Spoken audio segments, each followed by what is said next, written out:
Good afternoon, ladies and gentlemen. My name is Henry. I am here from the Kent and Victor Chamber of Commerce. Welcome to Business Bites.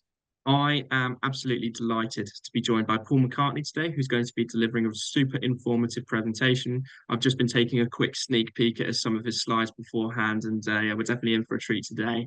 Um, can I just ask that if you do have any questions at all throughout the session today, please do just put these into the meeting group chat, and then we will address these at the end of the session with a dedicated Q&A. So that is enough from me. I am now going to pass you over to Paul. So Paul, take it away. Thanks, Henry. Good afternoon, everybody. Thank you very much for giving up your time for this Business Bites. I know Henry says there are a lot of people that logged on here, so that's really good. Good to see you all.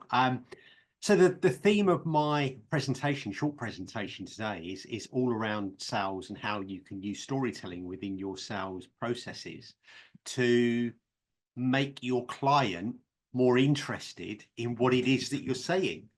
And obviously the byline on here is so long as you cast yourself in the correct role. And what I mean by that is a lot of business websites that I see, a lot of content that I see, whether it be advertising, the headline always seems to be about them. Might be their name, it might be about their history. But actually, I'm really sorry to, burst your bubble on this, but the brutal truth is that your customer isn't interested in your story. They're interested in their own. They are talking to you because they have a problem that they want to solve and they think you can solve it for them. So when you put your customer at the center of everything you do, the whole way you think about sales actually changes. I've been in selling, if you like, since the mid-80s. I got into radio, to Invicta Radio in 1986 when it was based in Canterbury at Station Road East. And was very, very lucky to actually have some incredible sales training, which was all based around the consultative-led sale, which is all about using your two ears and your one mouth in that proportion.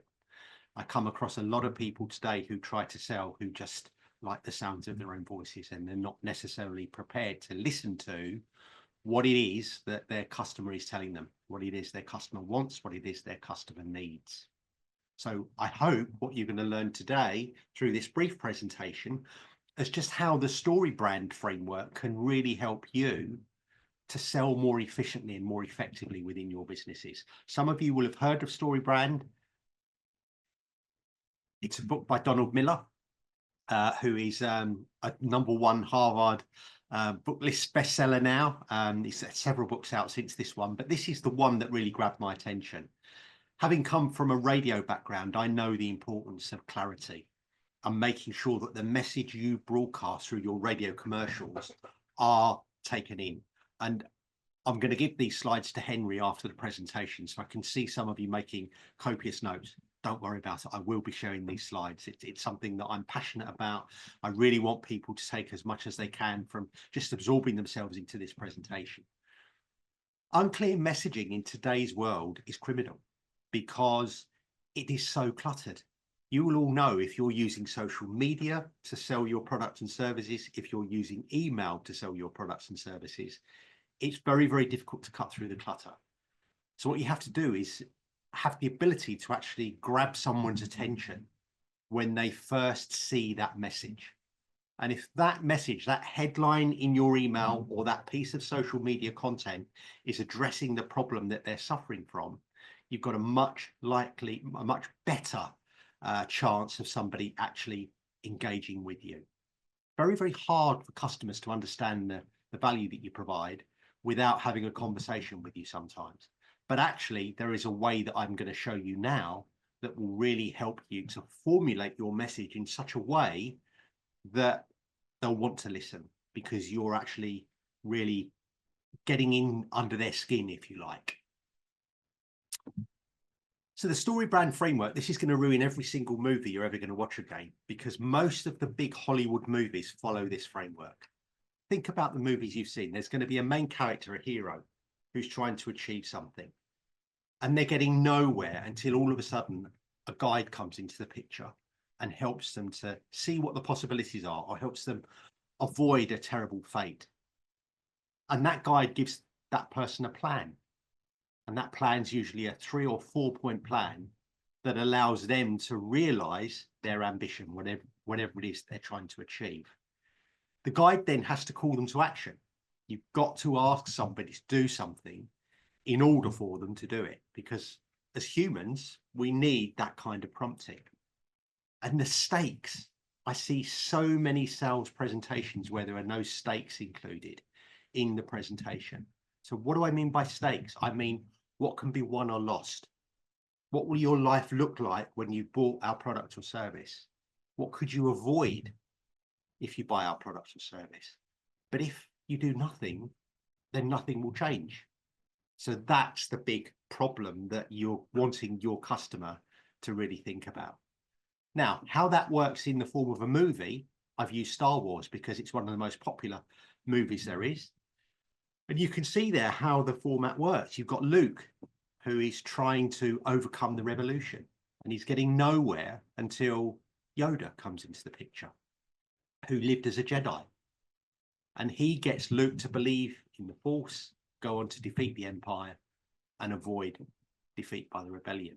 Now, how does this happen in advertising, in your business? Well, one of the stories that I like to use in these particular presentations is that of Direct Line.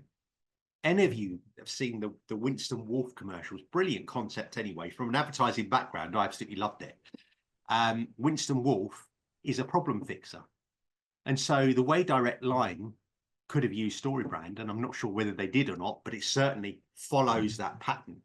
The customer is the hero, Direct Line are the guide, and they're trying to help their customers avoid the mayhem that occurs when something happens to you and you're not covered by the right insurance. So Winston Wolf is the person that's perceived as the guide in the commercials. He comes in from Direct Line Insurance.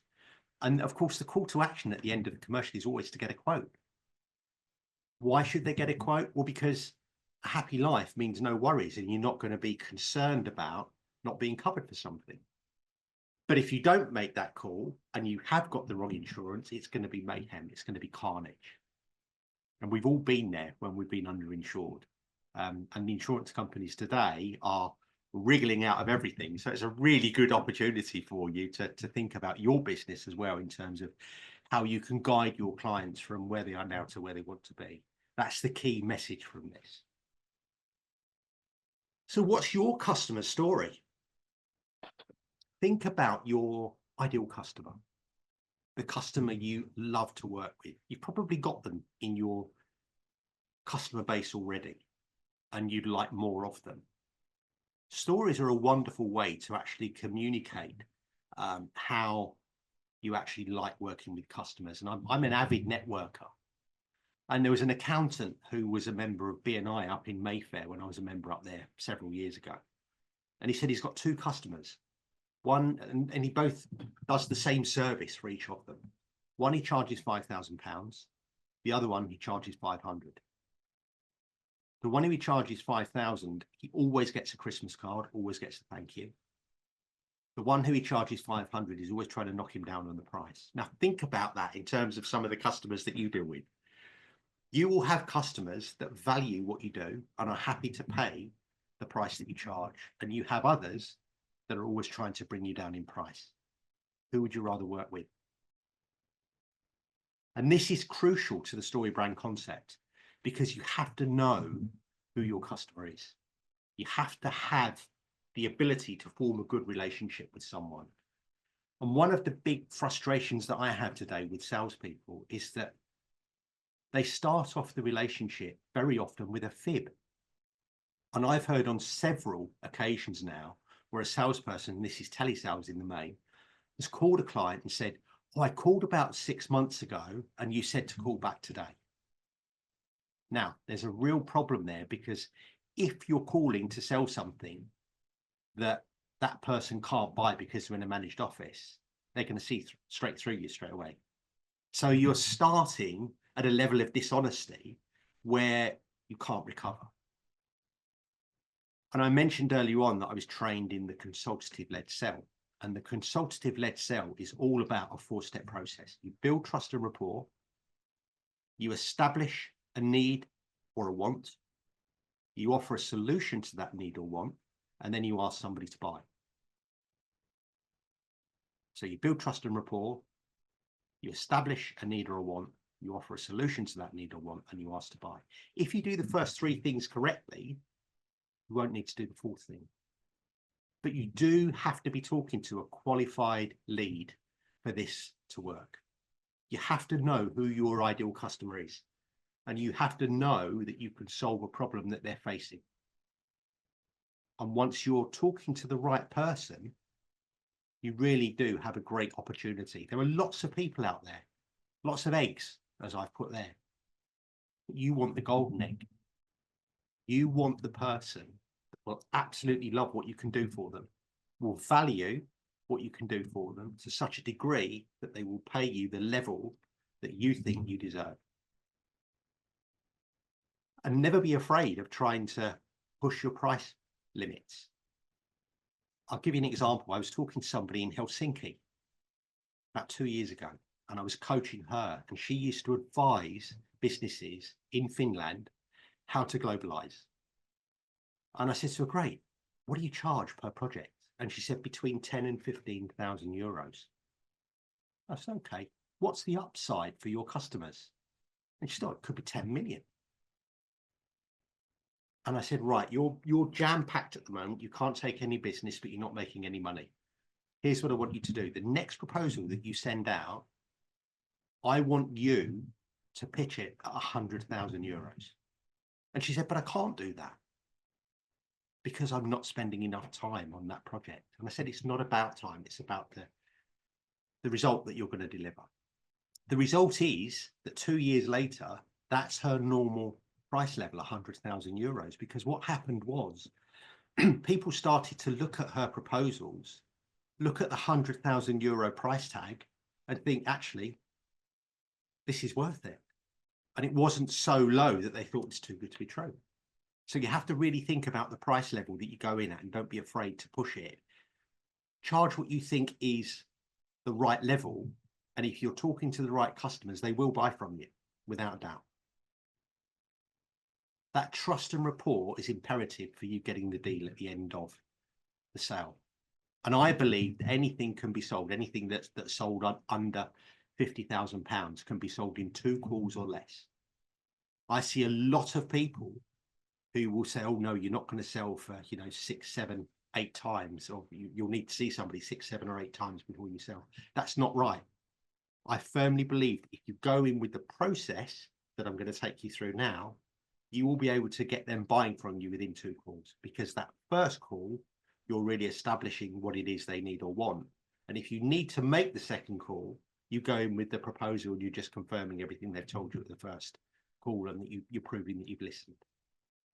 So selling should never be about putting you at the center of it. You should be thinking about making your client's life better, solving a problem that they face.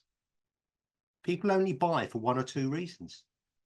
They either want something better or they fear something worse. Everything else falls under those 2 headings. Remember that. 2 reasons that people are going to buy. They want something better or they fear something worse. You're going to solve this problem for them. So step 1, starting with the problem. Stories are all about problems. If you think about it, it's only when you define the problem that people start to get interested. If you're telling a story and there's no problem in the story, there's no storyline, there's no reason for you to continue reading or watching the movie or watching a TV series, you're probably going to drop out fairly quickly. But when there's a problem at the center of it, people want to stick with it because they want to know whether the problem is solved. Now, the interesting thing about problems is that there are 3 different levels of a problem. So most of the people I'm seeing at the moment as a coach are struggling with marketing and sales because they're just not selling enough, especially with the added burden that's being put on people from increased taxation. And so they're really thinking about ensuring that they get their marketing and sales right. Now, the problem is that that's the external problem. They're not getting the marketing and sales coming through. They're not generating the right leads. They're not being able to sell to those leads. The internal problem is the emotional problem they're experiencing because of it. Now, as a business owner, think about it. If you're not getting the sales, how are you going to feel? You're going to feel frustrated. You're going to feel concerned. You're not going to know necessarily which way to turn, especially if you haven't had the sales training that I've been lucky enough to have. You don't know how to start generating those sales and bringing them in. And the third level of the problem, as Donald Miller talks about in StoryBrand, is the philosophical problem. And that philosophical problem, in my view, with every small business owner, is you work really, really hard to run your businesses. You deserve to actually get sales, and you deserve to be talking to the right clients. And with a plan, you can do that. Now, of those three levels of problems, the most important one to think about is the internal problem, how it makes your customers feel. 95% of all purchase decision making is based on an emotion rather than logic. There's a lot of research being done on this. This is a Harvard professional, and I'm a big fan of the Harvard Business School.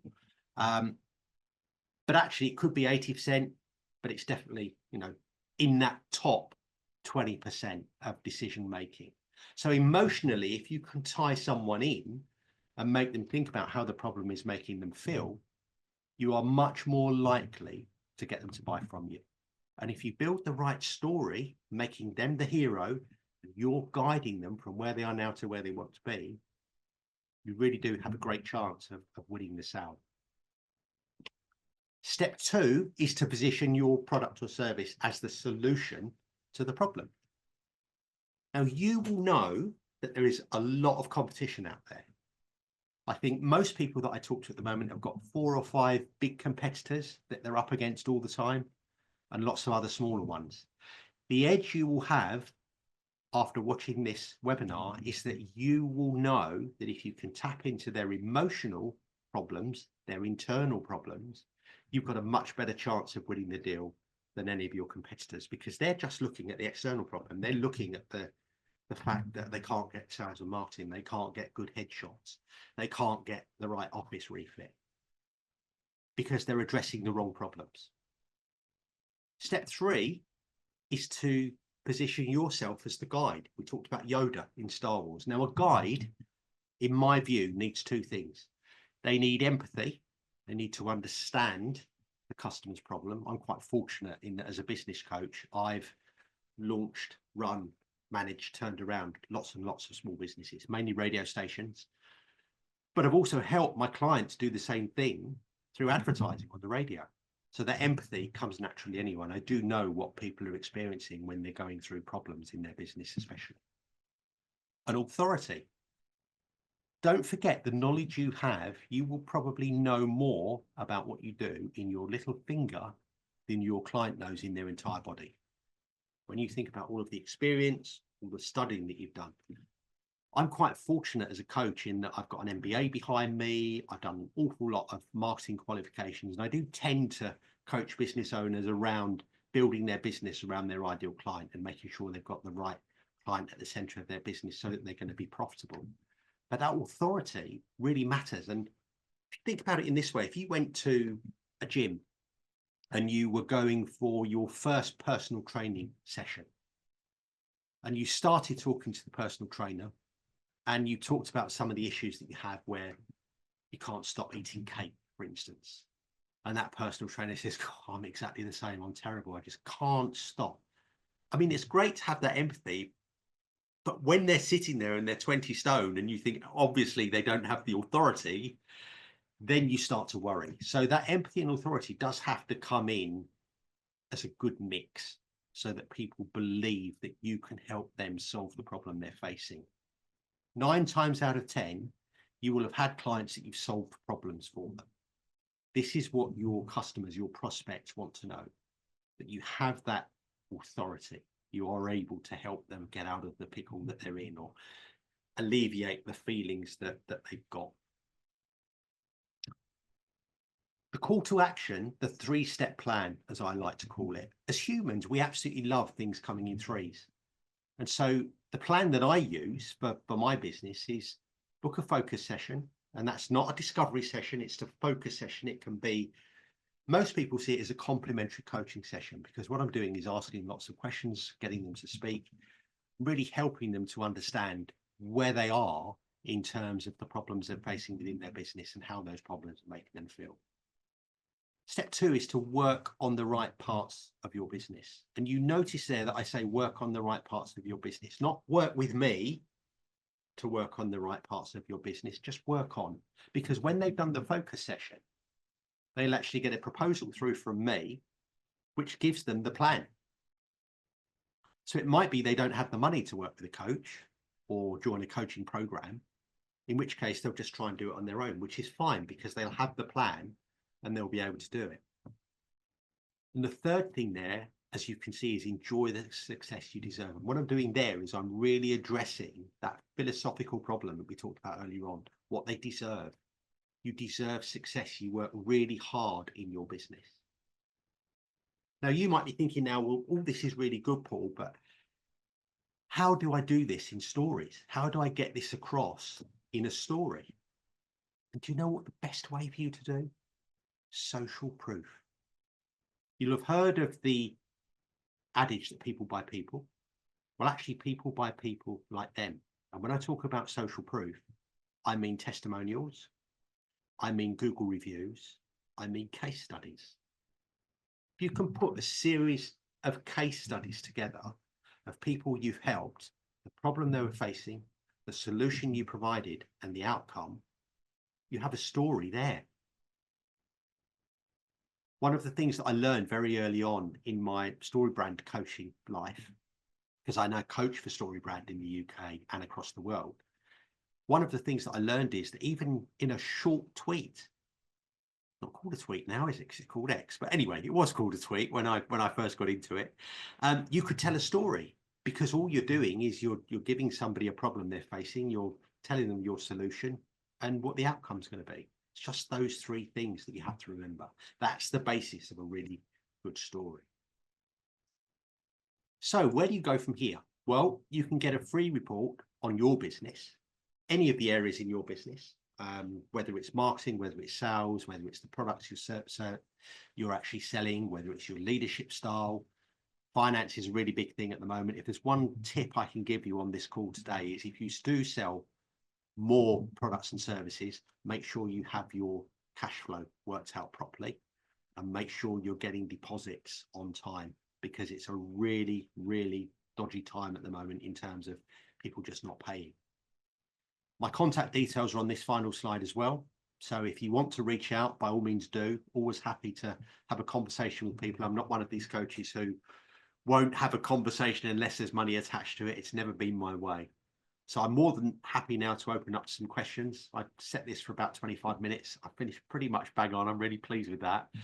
So 5 minutes the end for any questions. Over to you, Henry.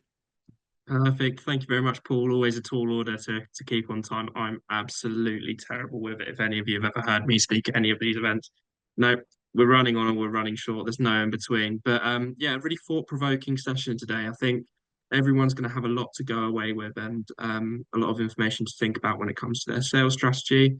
Joanne, I see you got a question. Would you like to unmute and ask? Yeah, so I've worked for government and I've worked with small companies. So I provide professional services and commercially trained, so MSIPs type buying, sourcing, etc. I'm now going out on my own, got my own business, etc. I'm setting up my LinkedIn page and all the rest of it. Do you advise on those sorts of things and the development of websites so you can appeal to government, small companies, big companies, all sorts? Absolutely. The beauty about websites and StoryBrand and Business Made Simple is that you can build really great sales funnels. Yeah. And a sales funnel is essentially a landing page with a piece of content that you want people to download. You promote it on social media, and when they come to your landing page and download the piece of content you produced, I've got 3 on mine. One is aimed at marketing, one is aimed at people management, and one is aimed at finance. When they come and download one of those downloads, they leave their contact details and they're just followed up with a series of emails. Every few days, they get 5 emails over a 2-week period, and then either a sales email or a sales call. But of course, what that does, it builds up that trust and rapport. But drop me a note, Joanne, because there is a deck that I can send you, which is a piece of LinkedIn training that I did 2-3 weeks ago in London, and it will just give you a really good idea of how you can improve your profile on LinkedIn and really start to get people biting. Okay, thanks. No problem. Perfect. Thanks, Joanne. Definitely a really important question. Obviously, your story doesn't just stay with what you're telling people in that moment. It's very much about your brand and further to that. Kate, I see you've asked a question. That's Kate Agrell. I'm sorry if I'm mispronouncing that. Would you like to unmute and ask away as well? Yeah, so I think this is really helpful because I was saying as a lot of headcounts reduced, many of us are not sales and marketing people and we're being asked to do so. But if you have a really niche product like we do, how do you sell that first story to make people realise there's a problem in the first place? What's the product you're selling? So we sell really high-end architectural wood carving. So it's very feast and famine work, but I'm trying to get the middle bread and butter money, which is backing with the interior designers, things like that. We do the big wood carvings that go on in high-end residences, but I want to get the middle work now, kind of furniture, things like that. But the problem is a lot of people don't really understand what we do, the quality of the products. They don't realise they've got a problem until they actually start working with us and then compare it with maybe CNC'd work. So how do I? So it sounds like it's the quality of the product, and it sounds like it's the status of somebody having that product. So the internal problem that you're addressing is actually more like Maslow's hierarchy of needs. We're at the top of Maslow's hierarchy. You've got that self-actualization. So what you're selling there is, guys, you've made it. You know, this is phenomenal. You can actually really put the cherry on top of the cake with this carving. It really does show, it demonstrates how far you've come, how well you've done for yourself. So that's the internal problem. And the philosophical problem is, you've worked really hard, you deserve this. So it's a really nice way to do it. But actually getting in front of those people is probably quite a challenge. Yeah. It will be interesting to have a conversation just to see what drives them to buy from you in the first place, or what's driven previous customers to buy from you in the first Yes, place. the client usually wants it. It's the interior designers and architects that would sometimes even talk the client out of it because they don't know how to even start with it. So I think that's probably the problem. Okay. So if they're trying to talk them out of it, does that mean they don't understand it, or they don't want to have their credibility taken away from them? I think all of that, the fears Okay. of going into an So online. another approach then is saying to the client, this is your way of putting your stamp onto something that somebody else has designed. Even though you've been behind that design, this is your way of putting your personal stamp on whatever it is that they've worked on. Thank you. Perfect. And Louise, I see you had a question as well, if you'd like to unmute and ask. Hi there. Yes, thank you. So I'm in a very, very different sort of situation, in the fact that we actually ask businesses to volunteer their time. And so that's why I wanted to listen in, is the whole storytelling, which is obviously what we tried to do, and really try to sell the benefits of their volunteering time. But if you've got any advice on kind of how that storyboard would work as to, you know, treating them as the hero, so that is still the same concept, is the fact that the person that we're asking for their volunteering time from is the hero. But how we play about that in a slightly different way if we're not actually trying to sell them anything. Yeah, I think that the hero piece comes about because they're doing something, they're making a difference, they're helping. I work with a couple of charities at the moment. We look at, for instance, with corporate sponsors, and I know it's slightly different with volunteers, but with corporates who really want to have an impact with their local community and to be seen to be taking part in the local community, that's really important. But actually that volunteering time, would I be right, Louise, in thinking that the volunteers that you're trying to attract are going to be slightly older? No, not necessarily. So we work to support schools meeting their statutory guidance for careers. So a lot of it is actually how businesses can support not only from an activity point of view to go and sort of impart their knowledge, you know, to support students' understanding of the working well, but also from a strategic point of view to sort of help the careers leaders and the senior leadership team understand how businesses work. and that education actually sometimes needs to run a little bit like a business, and it's not generally, it's not. And actually how writing that strategic plan and making those developments, so that we've got kind of two different asks from employers, and some of the corporate social responsibility is what we tap into from a operational point of view to get that time, and that isn't necessarily quite so difficult. It's getting the more strategic support to say, well, actually, you're a marketing team. How could you come and support our schools to actually market their careers provision? How can you help them actually understand that you need to market this to parents, you need to market it to your staff, so that actually they're all teaching the students, as well as actually just the careers leader trying to trying to tell the staff and the parents, this is how we're trying to help the children.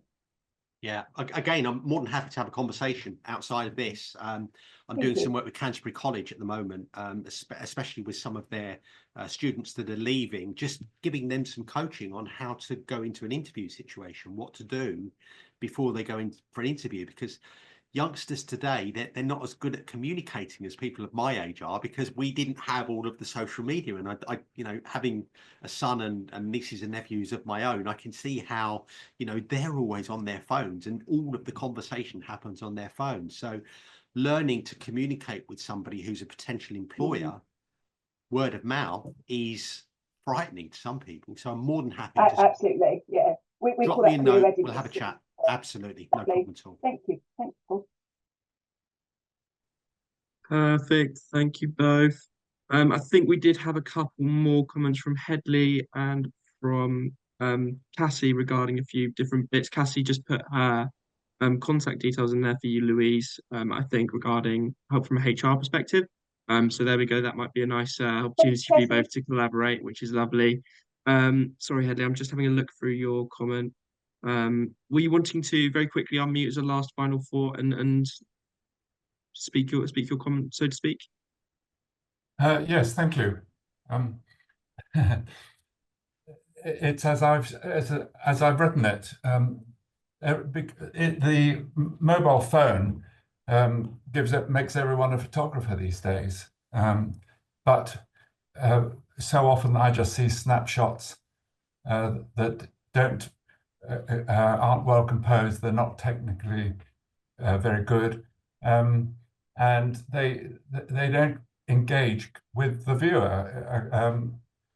A poor picture says 1,000 poor words, and persuading people to actually invest in image is just something that I find so frustrating. As a study of successful large companies in America recently, looking to see what they did in common, found that one of the things when they were small was that they acted as if they were large companies, and one of the things they did right from day one was to make sure that their images were of top quality. But it's one of those things I just can't seem to get through to them. I think there's a really important message that you've got to get across to people, Headley, and I've worked with a couple of photographers in the past, and it's the old adage that you never get a second chance to create a first impression. So that first impression, if it's the wrong photo, if it doesn't capture the personality of the person that you're photographing, or the environment within which they're working, or the customers, the way they're interacting, then it's not going to do them justice. And so actually working with a professional is vital if you want to create that good first impression. And just quickly, that first impression might not be under your control. Before the internet, that first impression was when you actually went and met the prospect, and you put on a suit and a tie, and you made yourself look smart. Now your prospect is more likely to have found you and looked at you before you even have heard of them. Yeah. So that's even more reason for you to have a professional headshot and to have some good photography on your website as well, not stock images that everyone has. Yeah, indeed. Thank you. Perfect, Headley. Thank you very much. And we did have Chris, who is another photographer who joined us today, completely agreeing with your points as well. I'd love to meet Chris. I'll have a chat with him. Absolutely, you two can definitely connect. So that brings us to the end of today's session. Sorry to those of you, we have run on by about 5 minutes, but hopefully you found that Q&A at the end very valuable as well as the session itself. I would just like to say another massive thank you to Paul for today's session. Like I said, really informative. Clearly a lot taken away from that from the Q&A at the end. Paul has got his contact details on the screen. On the back of this presentation. So, like you said, the slides will be shared alongside the recording once it's all finalized to all of you who have been here today. So you will have access to that as well. Finally, I've been Henry from the Kent and Vics Chamber of Commerce, and I hope you all have a fantastic rest of your day. Thank you ever so much.